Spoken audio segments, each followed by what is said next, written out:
Boys and girls, this is for the flipped class for Chapter 4, Lesson 4. We're going to start on page 166.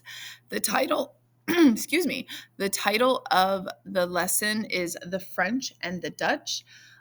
There are a lot of European names in this lesson, so I'm going to try my best to pronounce them correctly. And also, for this final lesson of Chapter 4, your Canvas assignment, the fill in the blank, will not be fill in the blank. It'll be multiple choice, simply because some of these names are a little bit trickier than the previous 3 lessons. Okay, you are there. Again, it's on page 166. The year is 1608, and you're traveling with your father on a trading mission. Your people, the Huron, have started trading furs with the French. When you arrive at the trading place, you sit quietly and watch. The men use hand signals to communicate. When a trade is agreed on, they nod their heads. Your father has brought several furs to trade, so you expect to take many new things back home. You just hope you'll be able to carry them all. New France. While Spain and England were building colonies in North America, France was also claiming land in what are today Canada and the northeastern US.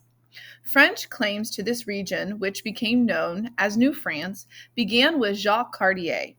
He explored the St. Lawrence River in the early 1500s. He also started a trading partnership with the Huron people. French merchants wanted the wealth that came from the fur trade. The French king wanted to add to his country's power. He pushed merchants to start colonies in North America. Champlain founds Quebec. In a time, in time, a group of merchants hired blank number 1 to find a place to build a settlement. In 1608, Champlain founded blank number 2 along the St. Lawrence River. Quebec was the first French settlement in North America. In the 1630s, French Catholic missionaries began arriving in New France. These missionaries often lived with Native Americans and learned their languages. The aim of the missionaries was to convert the Native Americans to the Catholic religion. Some French fur traders also lived with the Native Americans.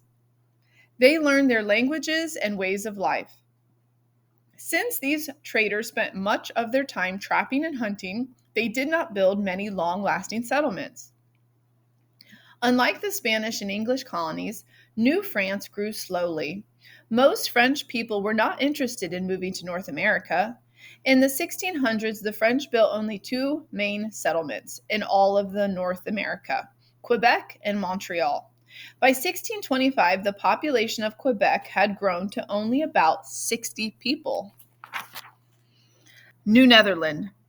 Not long after the English started colonies in North America, the Dutch began to settle their own colony. They called it blank number 3.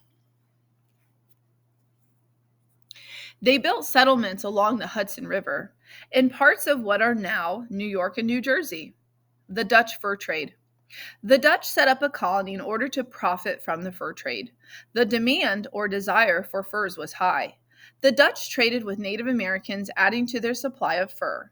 Supply is the amount of good that is offered for sale. When the demand for a good is high and the supply of a good is low, the price of the good usually goes up. By 1626, blank number 4 was governor of New Netherland. During this time, the Dutch believed they had bought Manhattan Island from the Native Americans who were living there. As in other places, the Native Americans' ideas about land were different from those of the new settlers. They believed that the land was for all people to use and that nobody could own the land. They thought the Dutch were paying them only for the use of what was on the land. In 1626, the Dutch began laying out a town on the south end of Manhattan Island. They called this settlement blank number 5, after the city of Amsterdam in the New Netherlands. New Amsterdam was built next to a harbor where the Hudson River flows into the Atlantic Ocean.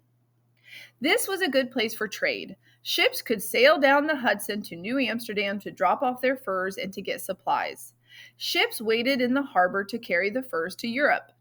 By the 1630s, New Amsterdam had about 200 people and 30 houses. There were warehouses for storing food and furs. For protection, the Dutch built a fort with high walls made of stone.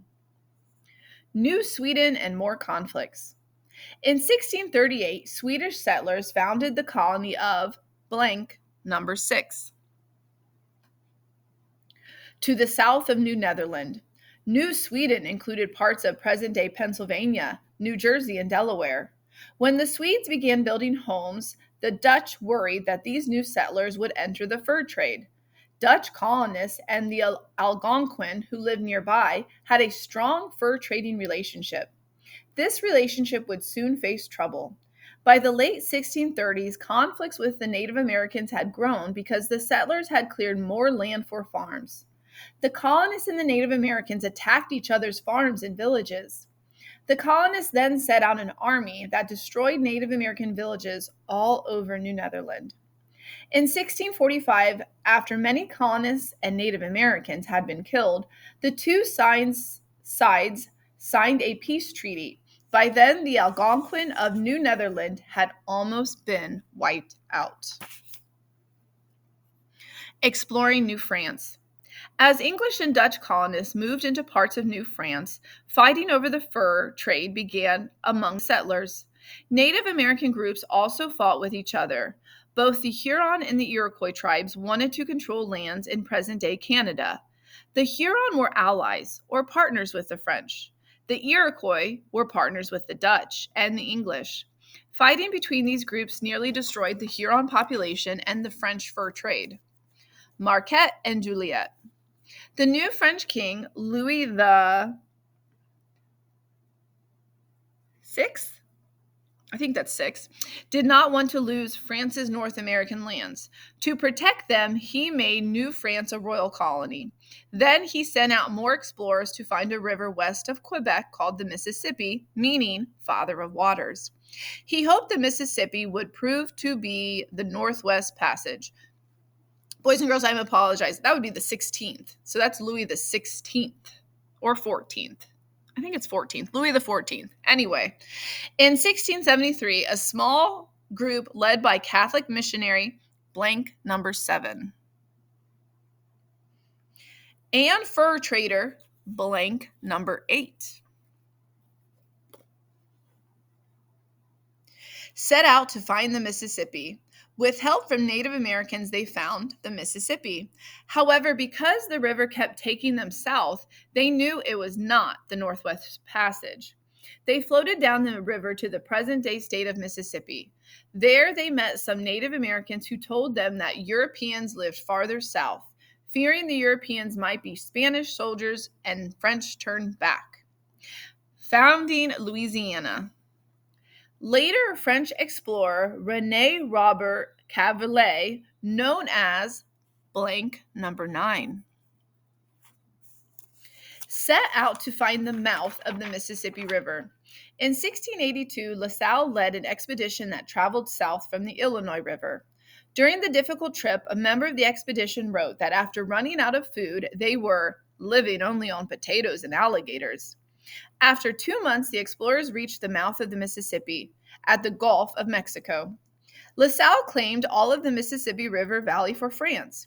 He named the region Louisiana in honor of King Louis the 14th. In 1684, La Salle tried to start a settlement near the mouth of the Mississippi River. Hardships led to disagreements among the settlers. 3 years later, La Salle was killed and the settlement failed. Louisiana. The French king then sent another expedition to Louisiana. Pierre La Moine and his brother Jean-Baptiste reached the northern coast of the Gulf of Mexico in 1699. Soon after they found the mouth of the Mississippi River, the members of the expedition built a settlement along the river. In time, more settlers came, but they experienced many of the same hardships that La Salle had faced. New Orleans. In 1712, the French king made Louisiana a proprietary colony. This meant that he gave the whole colony to one person who would own it. In 1717, John Law, a Scottish banker, became Louisiana's owner. Law started a company to build plantations and towns. He also brought in thousands of new settlers. In 1722, blank number 10. One of the colony's first towns became Louisiana's capital. Settlers built levees, or earthen walls, to protect the low-lying town from floodwater. Despite Law's efforts, the colony still needed more workers. Many plantation owners brought in enslaved Africans to do the work. The French government soon passed laws that limited where Africans in Louisiana could live and what kinds of work they could do. Like the rest of New France, Louisiana failed to attract many people. This made it difficult for France to control its lands in North America. By 1763, there were only 80,000 French colonists living in North America. By the same year, there were more than 1,500,000 English colonists in North America. Summary: the French and the Dutch both began building settlements in North America in the 1600s. Both groups wanted to control the fur trade. This often led to fighting between the settlers and their Native American allies. The French and the Dutch had trouble bringing settlers to North America, so the population of their colonies remained low.